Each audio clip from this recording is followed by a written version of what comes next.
Hola. Bueno, buenas tardes a todos. Es un honor para mí estar acá junto con el doctor Domingo Casadei a cargo de esta mesa. Vamos a darle la bienvenida a todos ustedes por esta nueva sesión de nuevos desafíos en trasplante renal. Contamos con un grupo de expertos de primer nivel a quienes agradecemos profundamente su presencia. Y para dar inicio a esta sesión voy a presentar en primer lugar a la doctora María Cora Giordani. Ella es médica nefróloga, es jefa del Servicio de Nefrología y Trasplante del Hospital Italiano de Buenos Aires y nos va a hablar sobre la experiencia en Argentina de la función retardada del injerto.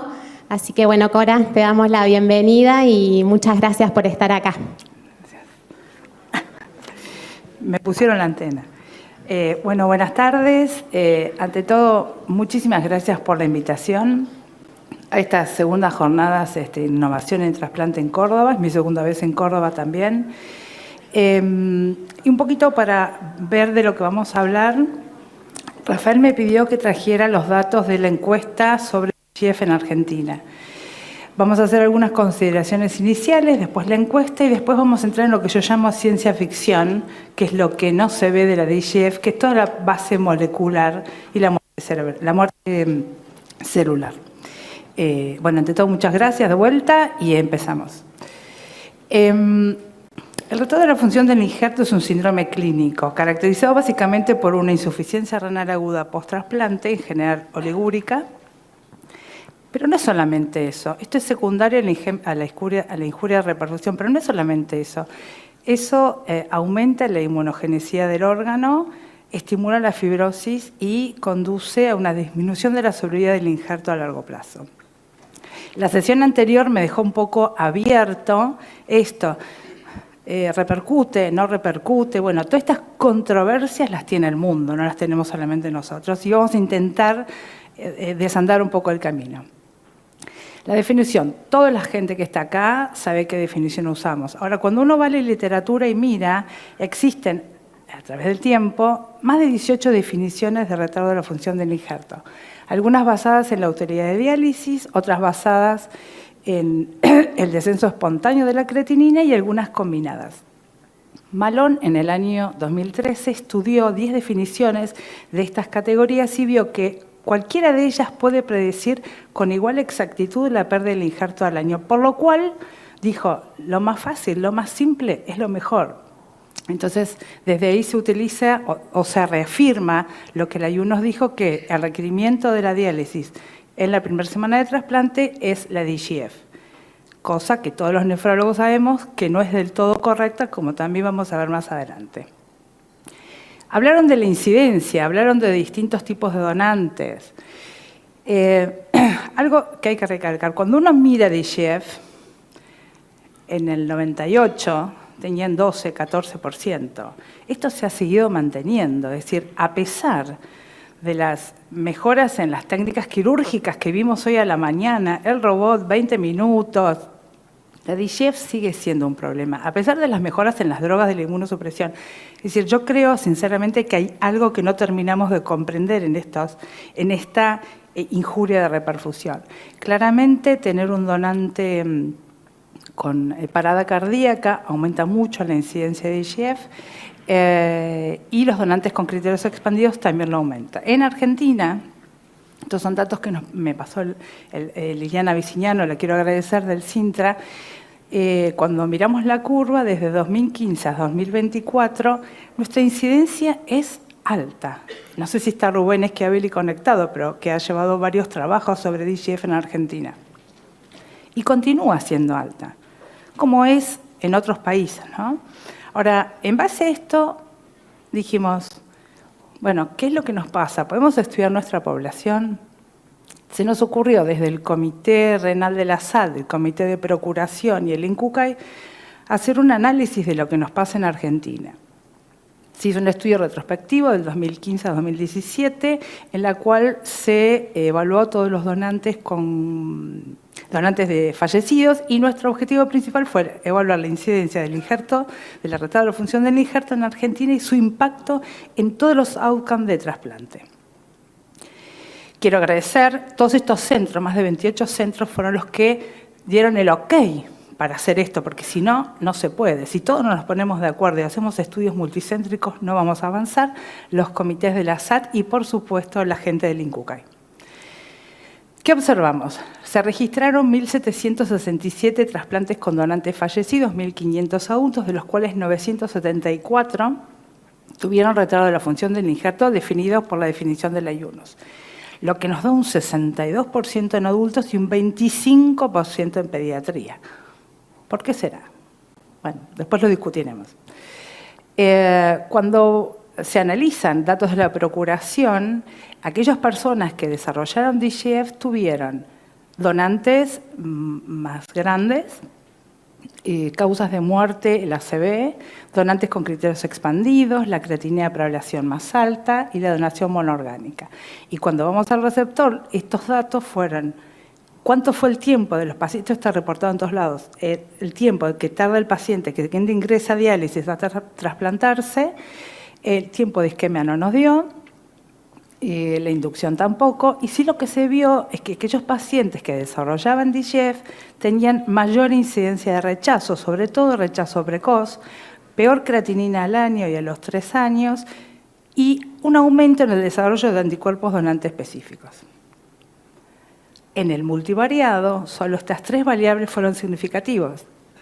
La edad del donante mayor de 47, la creatinina para ablación y el tiempo en diálisis. Respecto al rechazo, el rechazo temprano fue lo que marcó una diferencia significativa, a pesar de los números que ven, el rechazo tardío, fueron 262, de los 974, 262 tuvieron rechazo temprano, antes del tercer mes. El 78% en el grupo de DGF. Y de esos rechazos, la mayor parte es de origen celular. Respecto de la sobriedad del paciente, que hoy se preguntaban si tiene alguna injerencia a largo plazo, estos son datos de Argentina, analizados por el INCUCAI, no por ningún centro. Claramente, la sobriedad del paciente se ve afectada. Todos sabemos que tener un paciente en diálisis, post-trasplante, en diálisis, 15 días en la terapia, como decían hoy, con el catéter o con el catéter, se le tapa la fístula, se infecta, aumenta mucho los costos, la hospitalización y la muerte.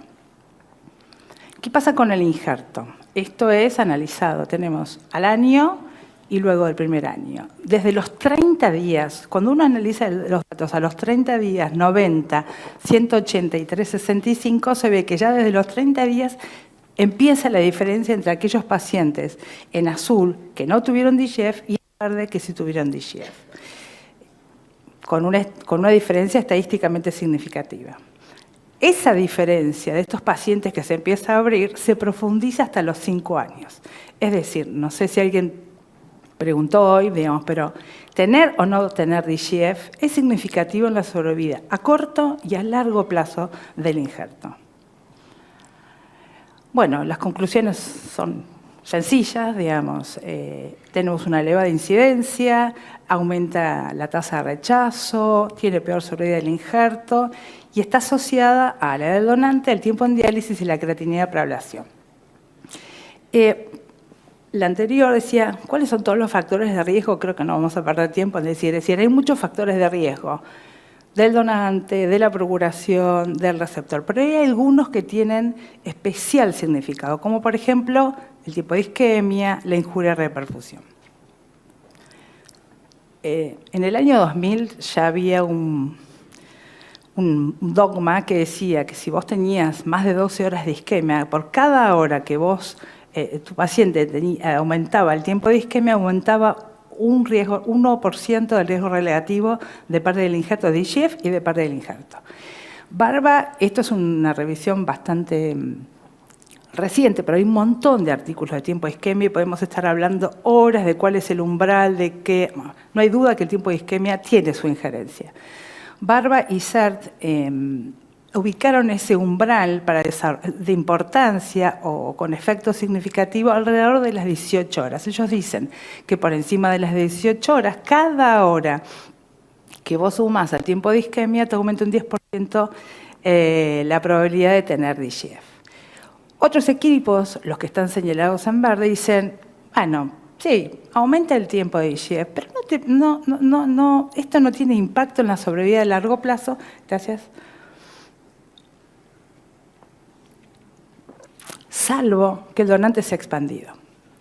Y otros dicen, sí, te aumenta el tiempo de isquemia, tiene injerencia en el DGF, pero tampoco te empeora la sobrevida a largo plazo, salvo que desarrolles rechazo. Esto creo que es lo fundamental en la tratado de la función del injerto.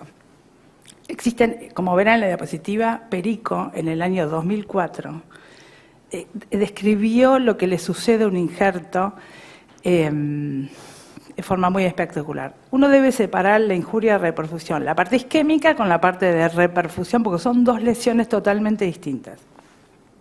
La parte isquémica, ¿qué es lo que pasa? El órgano está preservado. Lo que sucede básicamente es una disminución de oxígeno que ¿qué determina? Depresión de ATP. Con ese ATP, es decir, no tenés metabolismo aeróbico, vas a la anaerobiosis, por lo cual producís ácido láctico y la acidosis celular. Y al no tener ATP, las bombas de membrana, la sodio-potasio-ATPasa, la sodio-protón y la calcio-ATPasa, disfuncionan, lo que determina es que esas iones ingresen, se queden dentro de la célula se pone hiperosmolar y se edematiza, entre otras cosas que suceden. Ahora, ¿qué pasa? Con la reperfusión, con el reflow del órgano, suceden dos fenómenos importantes. Suceden muchos fenómenos, pero podemos estar toda la tarde hablando. Suceden dos fenómenos importantes. Existe una reoxigenación de golpe del injerto, que en ese tejido injuriado, con los sistemas que mejoran, digamos, el scavenger de los radicales libres muertos, ¿qué sucede? Hay un aumento exponencial de los radicales libres. Esos radicales libres lo que producen es ruptura de las membranas, peroxidación de las membranas y ruptura celular. Y lo otro importante que sucede en la reperfusión es la llegada de células al injerto. Esta llegada es este órgano que venía isquémico, que se reperfundió, que está con los radicales libres, tiene una respuesta inflamatoria fenomenal. Los primeros en llegar, los primeros que se toman en esas células que están metidos en esa lesión son los polimorfonucleares. Estos generan a su vez, como hay lesión endotelial, diapedesis, y generan más radicales libres y más lesión. Y la otra cosa que sucede, más allá de disfunción endotelial, es la activación del complemento. En trasplante hay tres momentos en los cuales el complemento está activo. Uno en la muerte cerebral, esto que hablaba Rafael y que hablaban con el donante en asistolia, es decir, el donante en asistolia no tiene toda la cascada de citoquinas de complemento activado, a diferencia del donante en muerte encefálica. Pero en la injuria de reperfusión lo que sucede básicamente es que la acidosis que se genera inactivan todos los reguladores de la vía alterna del complemento, que se encuentran en la fase fluida. Eso, ustedes saben que la vía alterna se encuentra permanentemente activado. Y con la isquemia, esos inhibidores como el factor H, etcétera, se inhiben, por lo cual esa vía se activa. Por otro lado, los DAMs, que son patrones cuando la célula tubular, es decir, hay dos células que se lesionan mucho, la tubular y la endotelial.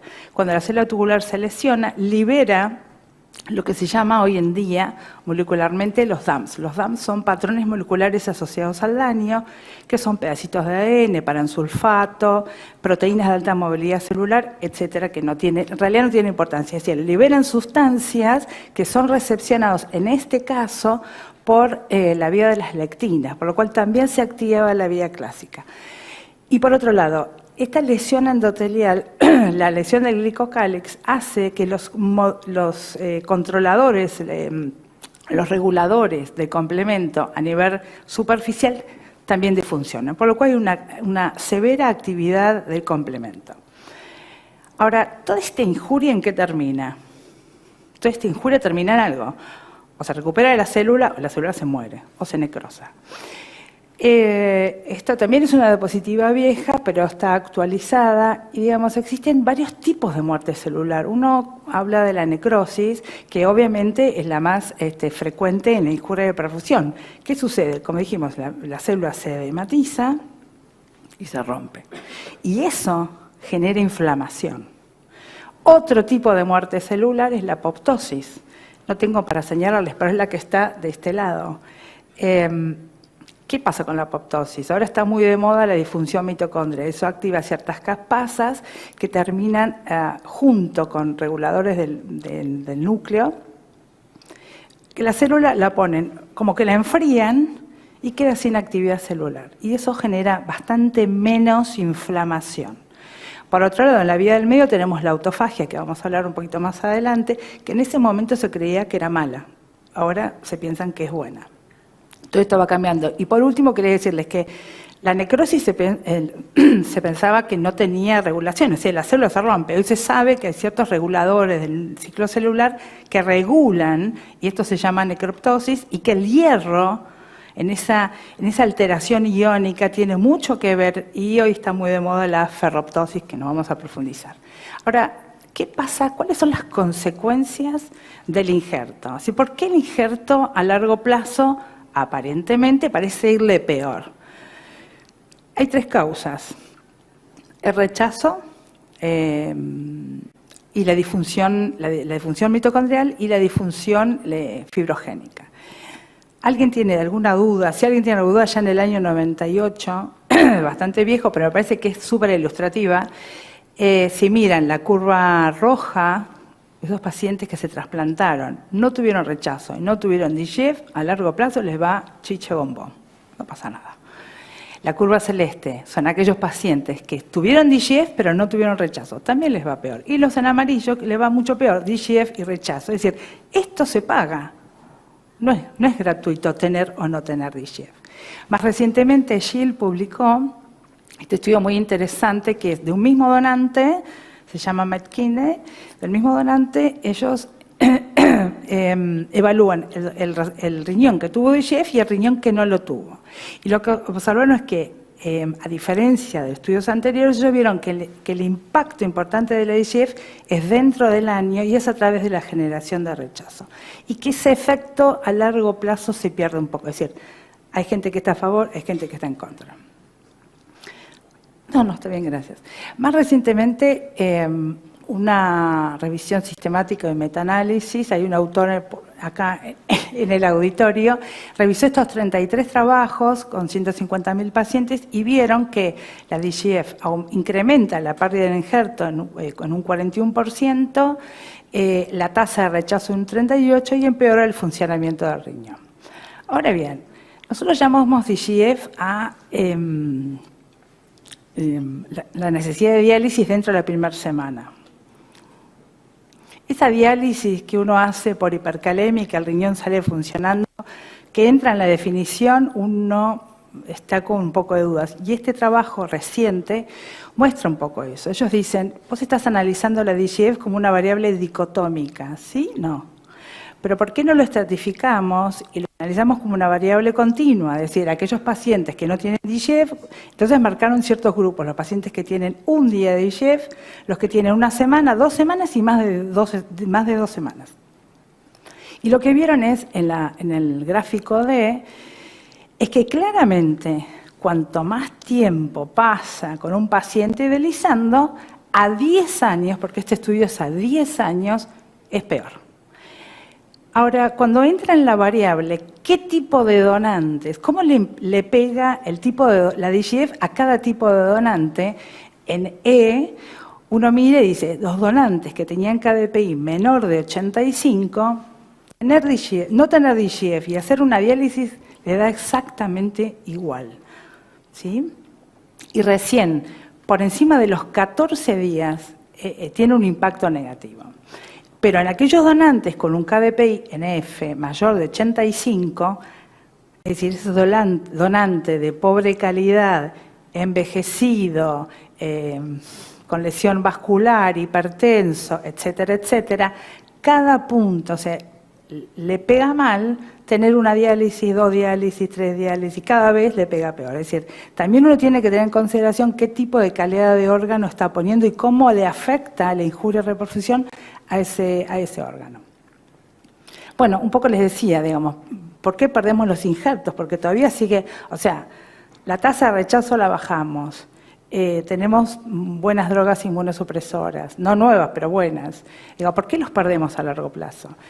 La DGF tiene que ver a través del rechazo, la respuesta maladaptativa reparadora y la disfunción mitocondrial. ¿Qué pasa con la injuria de reperfusión y el reconocimiento de la inmune? Cuando se rompe la célula, libera los DAMs. Estos DAMs, estos patrones moleculares asociados al daño, son reconocidos por los radicales libres, por los receptores TOL, y son reconocidos por un receptor especial que es el RASG, que está en las células en los macrófagos. Esto desencadena toda una respuesta inflamatoria en un mar de citoquinas con interleuquina 6, como digo, esto es poco ciencia ficción, digamos, no se ve, pero está.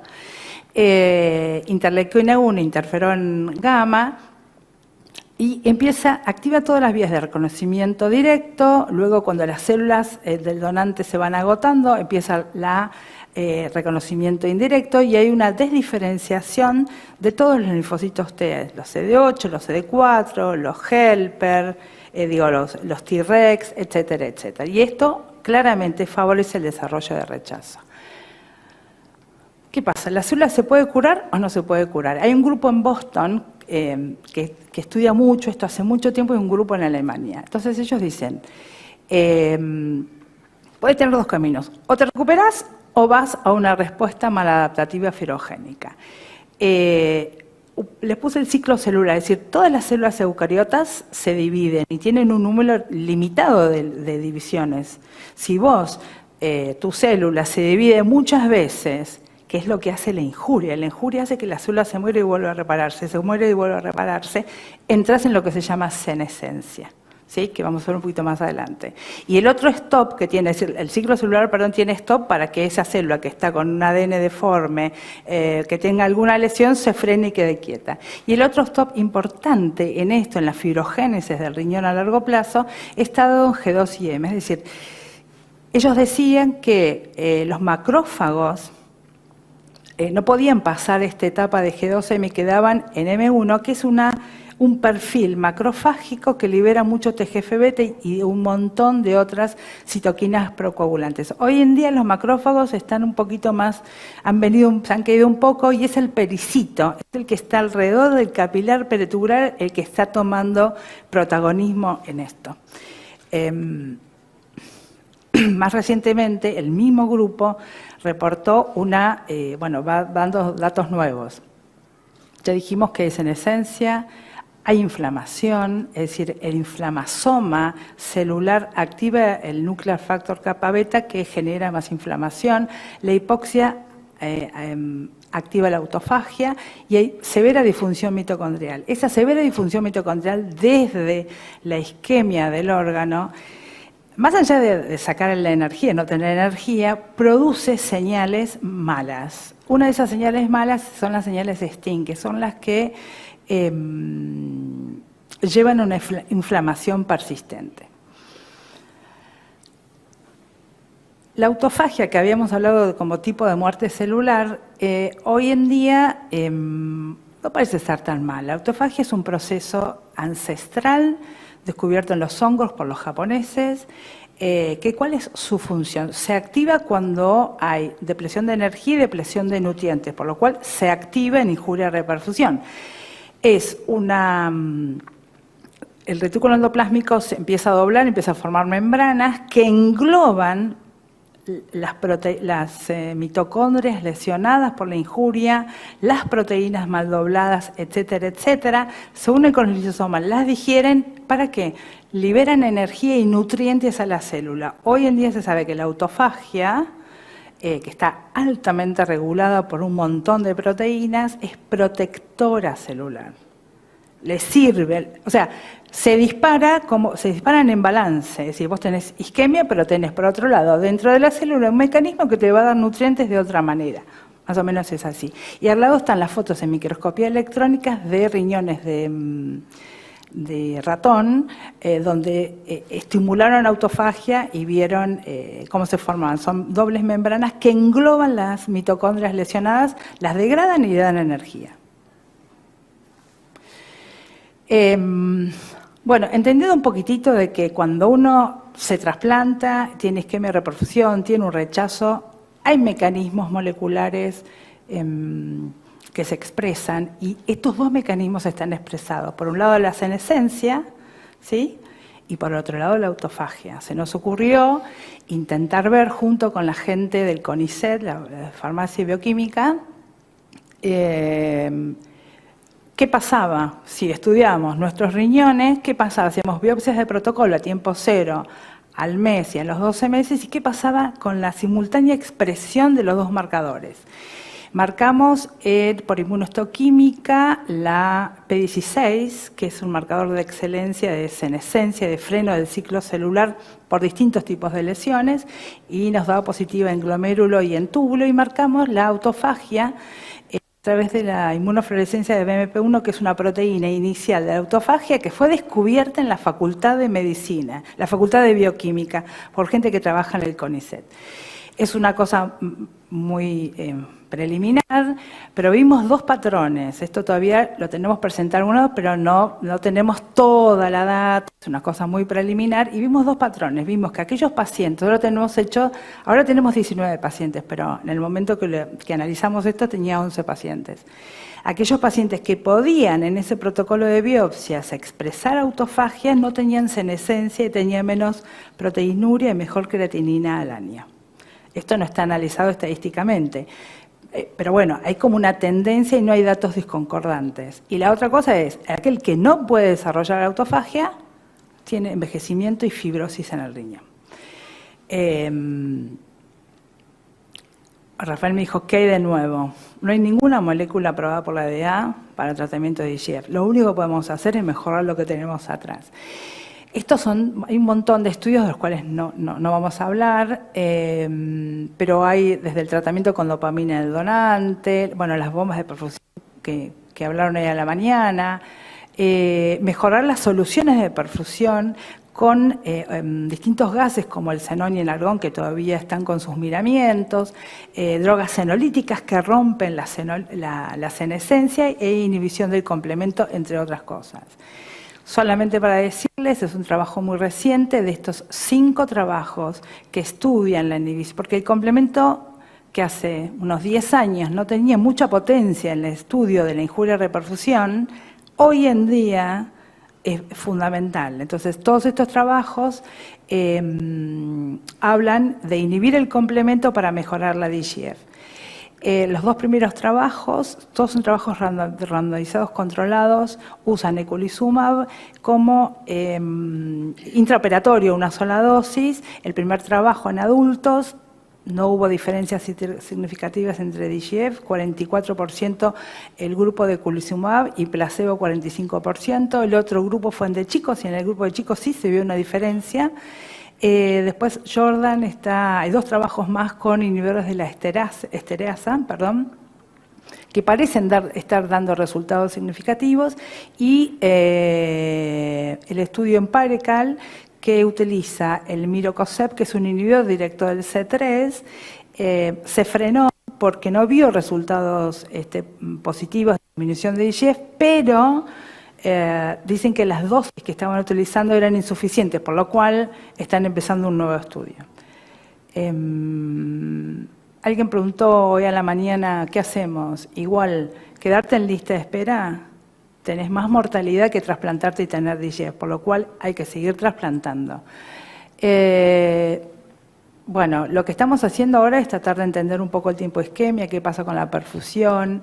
Hay que estudiar un poco más el estado, digamos, quizás trabajar un poco más con los donantes, ver algún estudio, si podemos bajar todo ese estado proinflamatorio en la muerte cerebral, y quizás acortar un poco más la definición, establecer una definición un poco más real de lo que es la DGF, estudiar en estudiar biomarcadores como KIM1, Enegal y MSP, que están como de moda ahora como biomarcadores de la injuria, profundizar lo que uno sabe del ciclo celular y estudiar un poco más en el humano, porque todos estos estudios están hechos en ratas. Entonces, las ratas no tienen el mismo metabolismo que el nuestro, tienen un metabolismo mucho más acelerado y tienen una enzima que se llama telomerasa que le frena el envejecimiento. Entonces, bueno, nada, muchas gracias.